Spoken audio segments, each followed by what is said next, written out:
हर खबर पर होगी आपकी पकड़।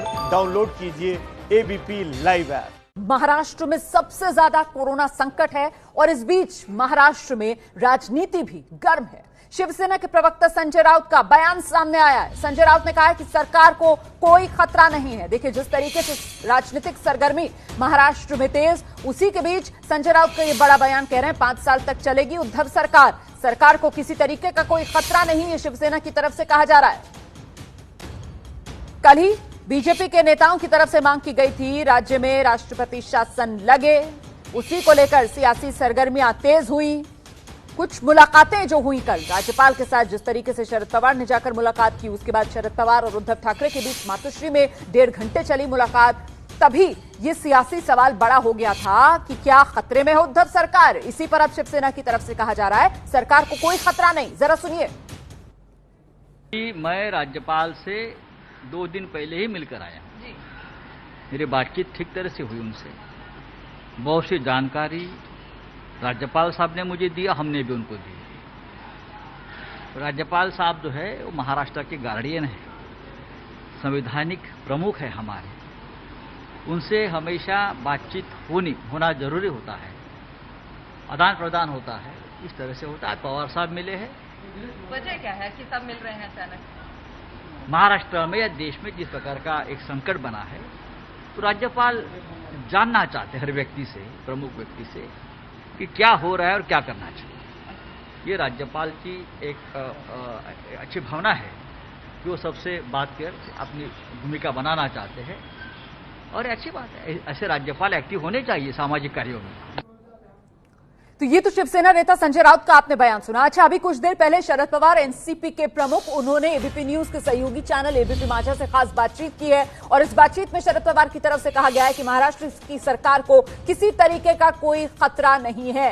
एबीपी माझा से शरद पवार की बातचीत, जिसमें वो कह रहे हैं कि कांग्रेस एनसीपी की मदद से उद्धव सरकार पूरी तरीके से स्थिर है, उद्धव सरकार को कोई खतरा नहीं है। विस्तार से शरद पवार ने बातचीत की है एबीपी न्यूज के सहयोगी चैनल एबीपी माझा से। शरद पवार कह रहे हैं कि देखिए, चाहे मेरी मुलाकात राज्यपाल भगत सिंह कोश्यारी से हो या फिर मेरी मुलाकात उद्धव ठाकरे से हो, इन मुलाकातों का ज्यादा सियासी मतलब नहीं निकाला जाना चाहिए। ये शिष्टाचार भेंट थी। हम सीधे रुख करते, मेरे साथ मेरे सहयोगी जितेंद्र दीक्षित इस समय मौजूद हैं। जितेंद्र, जिस तरीके से राजनीतिक उथल पुथल की खबरें सामने निकल कर आई और उसके बाद ये बयानबाजी, अब संजय राउत भी सामने आ रहे हैं, कह रहे हैं उद्धव सरकार को कोई खतरा नहीं। शरद पवार सामने आ रहे हैं और कह रहे हैं कि कांग्रेस और एनसीपी की मदद से उद्धव सरकार पूरी तरीके से स्थिर है। ये चल क्या रहा है महाराष्ट्र की सियासत में, जितेंद्र? देखिए, चल ये रहा है कि पिछले हफ्ते से बीजेपी ने बड़ा ही आक्रामक रवैया अपना लिया है ठाकरे सरकार के खिलाफ।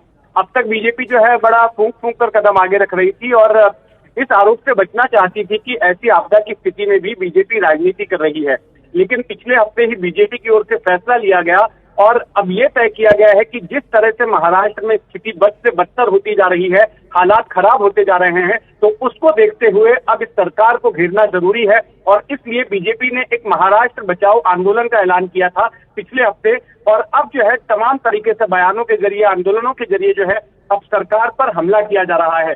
कल ही बीजेपी के जो नेता हैं और राज्य के पूर्व मुख्यमंत्री नारायण राणे ने ये कहा कि महाराष्ट्र के जो हालात हो गए हैं उसको देखते हुए अब राज्य में राष्ट्रपति शासन लगा दिया जाना चाहिए। तो इसके बाद में माहौल पूरा गर्मा गया और ये कयास लगाए जाने लगे कि शायद जो है सरकार को खतरा पैदा हो सकता है और कुछ ना कुछ जो है सरकार की दिशा में हो सकता है। तो उसके बाद में जब ये बात चर्चा छिड़ गई कि उद्धव ठाकरे की सरकार खतरे में है, तो संजय राउत जो है डिफेंड करने के लिए सामने आए और उन्होंने ये कहा कि ऐसा कुछ भी नहीं है। शरद पवार भी जो मुलाकात कर रहे थे वो शिष्टाचार के लिए उनकी मुलाकात थी और इसके कोई राजनीतिक मायने ना निकाले जाए। रोमाना, तो आप तैयारी तो नहीं कर रहे हैं ना आगे?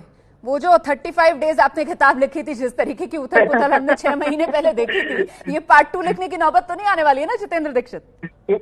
मुझे लगता है कि शायद हो सकता है कि उसका सीक्वल भी लिखा जाए, क्योंकि चलिए तो इंतजार करते हैं राजनीतिक दलों के पास क्या मौका, और वो भी इस कोरोना काल, संकट काल में क्या मौका भुनाएंगे राजनीतिक दल। क्या इस तरीके की सियासत भी देश देखेगा? अपने आप में हैरान करने वाली ये खबर होगी अगर कोई बड़ा बदलाव होता है महाराष्ट्र की सियासत में तो।